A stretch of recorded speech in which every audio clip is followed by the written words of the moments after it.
परळीतील नगरपालिकेचे पूर्णतः निकाल हाती आलेत। बीड जिल्ह्यातले सगळेच निकाल जे आहेत ते हाती आलेत। मात्र नगरसेवक म्हणून सर्वाधिक मतांनी विजय झालेले महादेव रोडे माझ्यासोबत आहेत। महादेव रोडे यांची चर्चा पूर्ण बीड जिल्हाभर आपल्याला पाहायला मिळाली आणि त्यानंतर ते माझ्यासोबत आहेत। महादेवजी, बीड जिल्ह्यामध्ये सर्वाधिक मताधिक्याने तुम्ही निवडून आलात, काय पहिली प्रतिक्रिया? माननीय धनंजय मुंडे साहेब आणि पंकजाताई यांची युती होती परळी योजना तिथं, आणि माझ्या आईचं 40-45 वर्षापासून काम आहे इथं नगरपालिकेत, त्याच्यामुळं मला सर्वाधिक मतं मिळाली। एवढी मतं मिळतील ही अपेक्षा होती का?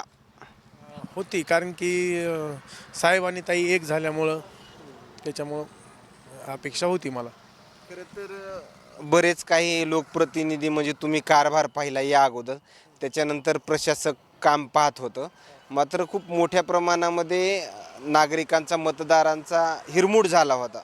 मात्र त्यानंतर एवढं मोठं यश आलं। मध्यंतरीच्या कार्यकाळामध्ये ज्यावेळेस प्रशासक लागू होतं त्यावेळेस कशा कशा पद्धतीमध्ये जनतेचे कामं केलेत? साहेबाच्या आशीर्वादानं इथं काही कामाची काही अडचण नव्हती। आमचा पुरे कार्यकाल आम्ही जनतेच्या सेवा, सगळे कामं आम्ही अप टू डेट जनसंपर्क ठेवून केलेत। ग्राउंड लेवलचे कोणकोणते कामं केल्याचा फायदा या निवडणुकीमध्ये झाला असं तुम्हाला वाटतं? नाले असतील, रोड असतील, लाईट असतील, सभागृह असतील आणि पाण्याची सोय असेल, आम्ही सर्व पूर्णतः केलेले आहे। 5% 95% केलेलं आहे काम।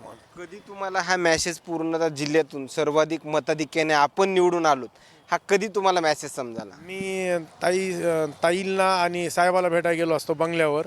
साहेबांना मला ज्यावेळेस सांगितलं, म्हणजे भेटल्यात, की सगळ्यात जास्त परळीत निवडून आले म्हणून असं सांगितल्यानंतर तिथं जे बारकीचे जे लोक होते ते म्हणले तू जिल्ह्यात आलास म्हणून आम्हाला असं म्हणले ते।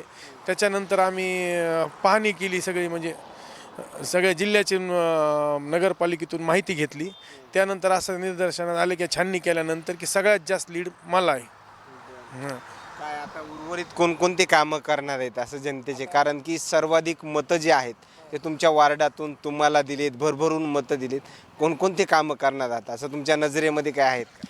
हो, माझ्या तिथं काही सभागृह वगैरे आहेत, काही ठिकाणी नवीन रोड टाकायचे आहेत, मला नवीन एरिया हे झालेला आहे, त्याच्यात मला हे करायचं आहे आणि पब्लिकशी कंटिन्यू कनेक्टमध्ये राहायचं आहे। धन्यवाद। हे होते महादेवजी रोडे आणि ते बीड जिल्ह्यातील सर्वाधिक मतांनी नगरसेवक म्हणून निवडून आलेत। मात्र ही चर्चा आता बीड जिल्ह्यावरच झाली नाही तर महाराष्ट्रभर ही चर्चा जी आहे ते या उमेदवाराची आपल्याला या ठिकाणी होताना पाहायला मिळते आणि त्यांच्या आलेल्या प्रतिक्रिया मात्र काय सांगून जातात हे नक्कीच समजलं असेल। मात्र महायुतीला मोठं यश जे आहे ते बीड जिल्ह्यामध्येच नाही तर पूर्ण महाराष्ट्रामध्ये आपल्याला या ठिकाणी मिळाल्याचं देखील पाहायला मिळतंय। कॅमेरामॅन उमाकांत फडसोबत सचिन मुंडे, सूर्यदुर्ज मीडिया, बीड, परळी।